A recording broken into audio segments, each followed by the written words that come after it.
আমাদের কথাবার্তার মধ্য দিয়ে কিন্তু এটা উঠে এসেছে যে আমাদের পলিটিক্যাল পার্টিগুলার যে সিস্টেম, পলিটিক্যাল পার্টিগুলো আসলে কতটুকু পর্যন্ত তাদের ফিমেলদেরকে আসলে সুযোগটা দিতে চান এটার উপরও যেমন নির্ভর করে, আবার একই সাথে আমাদের অন্যান্য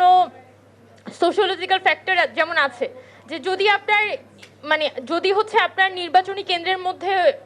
এরকম মারামারি হানাহানি হয়, তাহলে এই দায়িত্বটা তো অবশ্যই এখানে নির্বাচন কমিশন এবং আমাদের যে পুলিশিং সিস্টেম তাদেরকে নিতে হবে। আমি যদি এইটা বলি যে একটা ফিমেল ক্যান্ডিডেট তার সে ওই মারামারিটা হচ্ছে কোনোভাবেই সহ্য করতে পারবে না, সো আমি তাকে মানে মনোনয়ন দিবে না, তার মানে তো আমি ধরেই নিচ্ছি যে ওই ব্যবস্থাটা এক্সিস্ট করবে, নির্বাচন হইলেই ওখানে মারামারি হবে এবং দিন শেষে মাসেল পাওয়ার দিয়েই আমার ওখান থেকে বের হয়ে আসতে হবে। সো আমার তো অন্যান্য ফ্যাক্টরগুলোকে চেঞ্জ করার কথা তো আমি এখানে ভাবছি না, আমি ভাবছি সবগুলো ফ্যাক্টর এখানে স্ট্যাগনেন্ট আছে এবং শুধুমাত্র ফিমেল ফ্যাক্টরটাকে আমি প্রত্যেকটা ফ্যাক্টরের আদলে আমি কতটুকু মডিফাই করতে পারি সেটা দেখব। তো এভাবে চিন্তা করলে তো আসলে হবে না, কারণ আমি যখন কথা বলছি আমাদের এখানে 11টা সংস্কার কমিশন হয়েছে। এসএমসি ওটসালাই এলো আরো উন্নত নতুন প্যাকেজ, জীবন বাঁচায়, জীবনকে এগিয়ে নিয়ে যায়। যখন আমরা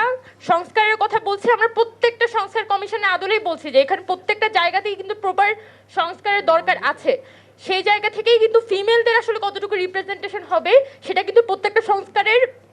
মানে পার্সপেক্টিভেই কিন্তু সেটা তৈরি হবে। সো এটা আসলে একটা ফিউচারিস্টিক বিষয় যে আমি আসলে ইন ফিউচার আমি আমার মেয়েদেরকে কোথায় দেখতে চাই সেটার উপরে, এবং আমি অবশ্যই মনে করি যে এখানে যদি মেয়েদেরকে ইন্ডিপেন্ডেন্টলি এখানে কম্পিট করার অধিকারটা দেওয়া হয় যে ওয়েল আমার এগেনস্টে হয়তো আমার নির্বাচনী এলাকায় একটা আসন থাকবে যে আসনে আমার এগেনস্টে অন্যান্য ফিমেল ক্যান্ডিডেটরা থাকবে এবং আমি অ্যাটলিস্ট তার এগেনস্টে কম্পিট করতে পারবো, হয়তো আমার ওরকম টাকা পয়সাটা থাকবে না, বাট আমি আমার যোগ্যতা দিয়ে বা আমি হয়তো গ্রাউন্ড লেভেলে ফিল্ড ওয়ার্ক করে কিছু পরিমাণে কাজ ওখানে গড়ে তুলতে পারবো এবং ওখানে নির্বাচনে কম্পিট করতে পারবো। যদি ওই অধিকারটা দেয়া হয় এবং আমার মানে অ্যাজ এ ক্যান্ডিডেট আমার আসলে কতটুকু পর্যন্ত জনসমর্থন আছে সাধারণ জনগণের মধ্যে, সেটা যদি আমি হচ্ছে দলের কাছে এবং মানে সকলের কাছে সংসদে যদি আমি প্রুভ করতে পারি, তাহলে কিন্তু সংসদে সেটা একটা আমার একটা ভিত্তি হিসেবে কাজ করে। আর যদি এখানে জাস্ট সংরক্ষিত আসনে যেটা এতদিন পর্যন্ত হয়েছে যে রিজার্ভেশনের মাধ্যমে জাস্ট একজনকে পিক অ্যান্ড চুজ করে হচ্ছে তাকে সংসদে পাঠিয়ে দেওয়া হয়, তখন দেখা যায় ওই মানুষগুলোর মধ্যে ওই কালেকটিভ কনসাসনেসও কাজ করে না যে আমি ওখানে ফিমেলদেরকে রিপ্রেজেন্ট করতে যাচ্ছি। সো দ্য মেন জিনিস হচ্ছে আমার প্রথমে এই যে ফর্মেই আসলে ইলেকশন হোক, 20% যাচ্ছে নাকি 10% যাচ্ছে নাকি 25% যাচ্ছে, তার থেকেও বড় কথা যে আমার যে পার্সেন্টেজে যাক না কেন বা আমার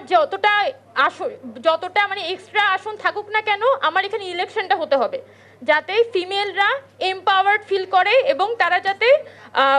জনগণের সাথে কানেক্টেড হওয়ার সুযোগটা পায়। So the first thing is আমাদের ইলেকশনটা হইতে হবে এবং আদার যা আছে এখানে আসলে অনেকগুলো সংস্কার কমিশনে অনেকগুলো প্রস্তাবনা আছে। আপনি যদি নির্বাচন ব্যবস্থা সংস্কার কমিশনে যান, আপনি যদি সংবিধান সংস্কার কমিশনে যান বা নারী সংস্কার কমিশনে যান, প্রত্যেকটা সংস্কার কমিশনের যে প্রস্তাবনা প্রত্যেকটা কিন্তু ডিবেটেবল এবং প্রত্যেকটা কিন্তু অনেক বেশি ডিফারেন্সেস আছে। সো ডিবেটটা হওয়ার মাধ্যমে আমরা আসলে কতটুকু সিট বের করে আনতে পারবো বা ফিমেলদের জন্য আসলে কতটুকু রিজার্ভেশন আমরা এখানে থেকে বের করে আনতে পারবো, এটা অবশ্যই একটা ডিবেটেবল ইস্যু। বাট যাই হোক না কেন